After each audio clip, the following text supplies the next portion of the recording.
ولكن كاينين شي وحدين اللي كيشوفوا باللي الصوره مزيانه نضيبانيا بالنسبه لهذا الاشتراك هذا ديال بي ان ستريم. غادي نذكر بالثمن ديالو 450 درهم، كتاخذ البوك صافيه 3 شهور. بطبيعه الحال غادي تشترك. ما يمكنش ليك تديها لاوروبا. بالنسبه للناس اللي باغيين يديوها لاوروبا ما يمكنش ليك تديها لاوروبا حيت هي ما كتخدمش في اوروبا. القنوات ديال بي ان عندهم الحقوق فقط في شمال افريقيا وفي الشرق الاوسط. ما يمكنش ليك تستعملها في الدول الاخرى حيت هذا كيتسمى خرق للقانون.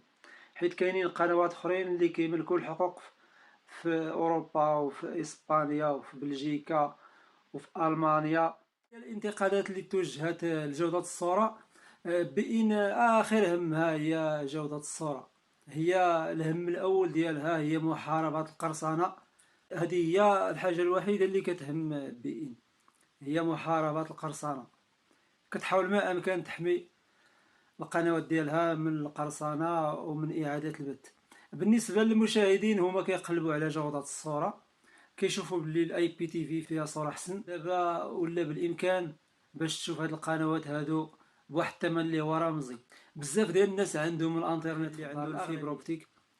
بالنسبه لي الا قلت لي غادي تفرج في القنوات ديال بي ان بهذا الثمن هذا غادي يمشي يشترك فيه بدون ما يفكر. الا قلت لي هذا الثمن هذا صراحه الثمن اللي هو رخيص بزاف 450 درهم. بحال الا قلتي كيعطيوك الجهاز ب 200 درهم وكيعطيوك 3 شهور ب 250 درهم تقريبا.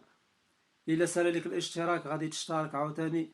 من الاحسن دير 3 شهور. 3 شهور غادي تقام عليك ب 250 درهم. الا درتي شهر فقط راه 100 درهم. في جميع الفيديوهات قلت لكم راه جودة الصورة ماشي شي حاجه كبيره اعتمادا على الناس اللي استعملوا هذا الجهاز. انا ما جربش هذا الجهاز ولكن بزاف ديال الناس اللي استعملوا هذا الجهاز الاغلبيه ديالهم كيقولوا باللي الصوره ماشي شي حاجه كبيره.